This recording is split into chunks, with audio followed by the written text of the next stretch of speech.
UP के संभल की शाही जामा मस्जिद का वो किस्सा आपको याद होगा, जहां पर एएसआई की टीम सर्वे करने के लिए पहुंची थी क्योंकि उसके हरिहर मंदिर होने के दावे पेश किए जा रहे थे।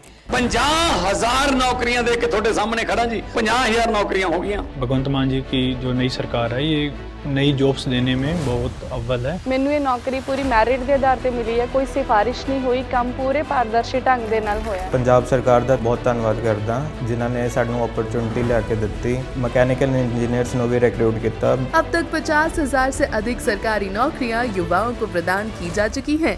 ये है नया पंजाब, ये है रंगला पंजाब। जिसके बाद एएसआई की टीम पर हमला करने की कोशिश की गई थी। संभल में इस सर्वे के बाद जमकर उत्पात मचाया गया था, जिसमें पुलिस कर्मियों पर भी पत्थरबाजी हुई थी। जवाब में पुलिस कर्मियों को भी बंदूक ताननी पड़ी थी। हालांकि इस पूरी हिंसा में 5 लोगों की मौत हुई थी, लेकिन पोस्टमार्टम की रिपोर्ट बताती है कि किसी की भी मौत पुलिस की गोली से नहीं हुई थी। संभल में जिस तरीके से उत्पात मचा, ये मामला बेहद हाई फाई हो गया था, हाई प्रोफाइल हो गया था, क्योंकि इसमें तमाम राजनीतिक दलों के नेताओं ने भी अपनी अपनी प्रतिक्रियाएं दी थी। कुछ राजनेता तो ऐसे थे जो संभल में मारे गए लोगों को शहीद का दर्जा तक देने के लिए तैयार थे। बहरहाल इन सब के बीच इस पूरे मामले में ऐसे 76 उपद्रवी हैं जिनको पुलिस ने गिरफ्तार कर जेल की सलाखों के पीछे भेज दिया है, जबकि कई ऐसे उपद्रवी हैं जो फिलहाल पुलिस की गिरफ्त से बाहर हैं। मौके पर लगे सीसीटीवी कैमरों के आधार पर जो फुटेज बरामद हुई है, अब उसको लेकर संभल पुलिस ने एक बड़ा एक्शन लिया है। और एक्शन ये है कि इन उपद्रवियों की पहचान करने के लिए संभल के तमाम चौराहों पर इनके पोस्टर्स चस्पा कर दिए गए हैं। इन पोस्टर्स में बड़े बड़े शब्दों में लिखा है कि इनकी पहचान नहीं हो पाई है और इन उपद्रवियों की पहचान बताने वालों को इनाम दिया जाएगा।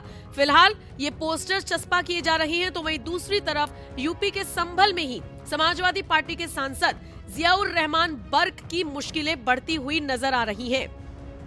ये वही जियाउर रहमान बर्क हैं जिन पर आरोप लगा था कि इन्होंने संभल में हिंसा को बढ़ावा देने का काम किया था। इन्होंने कुछ ऐसे बयान दिए थे जिसकी वजह से लोग भड़के। ये वही जियाउर रहमान बर्क हैं जो इस पूरे मामले में संदिग्ध की भूमिका में नजर आए हैं। ये वही जियाउर रहमान बर्क हैं जो संसद में इस पूरे मुद्दे को उठाते हुए नजर आए थे और इसे एक तरफा कार्रवाई का नाम देते हुए नजर आए थे। बहरहाल अब जियाउर रहमान बर्क की मुश्किलें किस तरीके से बढ़ रही हैं, ये जरा समझ लीजिए। दरअसल यूपी के संभल में समाजवादी पार्टी के सांसद बर्क ने बिना नक्शा पास कराए मकान निर्माण कराया है और उसी एक मामले में वो फिर से प्रशासन के निशाने पर आ गए हैं। खबर ये मिल रही है कि प्रशासन ने उन्हें 7 दिन के अंदर जवाब दाखिल करने की मोहलत दी है। इसी के साथ ही लगातार तारीख पड़ने के बावजूद चूंकि वो जवाब नहीं दे रही हैं, साक्ष्य नहीं दे रही हैं, ऐसे में एसडीएम वंदना मिश्रा ने सांसद बर्क पर 500 रुपए का जुर्माना भी लगा दिया है। बर्क के ऊपर आरोप है कि उन्होंने बिना नक्शा पास कराए मकान का निर्माण कराया है और चूंकि प्रशासन की तरफ से उनको 2 बार नोटिस भेजा जा चुका है, कई बार तारीख पड़ चुकी है, लेकिन सांसद साहब कोई जवाब नहीं दे रहे हैं। इसी वजह से अब उनके खिलाफ जुर्माना लगाया गया है। 4 फरवरी को भी वो अपना जवाब नहीं दाखिल करा सके थे। ऐसे में एसडीएम वंदना मिश्रा की तरफ से 10 फरवरी की तारीख जवाब दाखिल करने के लिए तय की गई थी, लेकिन सांसद के अधिवक्ता ने पेश होकर सांसद के पेश न होने का जवाब दिया और इसी के साथ एसडीएम को भी जवाब देते हुए नजर आए, जिसके बाद गुस्साई एसडीएम ने सांसद पर 500 रुपए का जुर्माना लगाते हुए 17 फरवरी तक की तारीख जवाब देने के लिए तय कर दी है। अब 17 फरवरी को भी जवाब देने के लिए सांसद बर्क जाएंगे या नहीं, ये तो देखने वाली बात होगी, लेकिन इस बीच मुश्किलें उनकी बढ़ती हुई नजर आ रही हैं। जो भी अपडेट इस मामले में आएगी सबसे पहले आप तक पहुंचाएंगे। बाकी आप इस खबर को किस तरह से देखते हैं, कमेंट सेक्शन में अपनी राय हमें जरूर दें।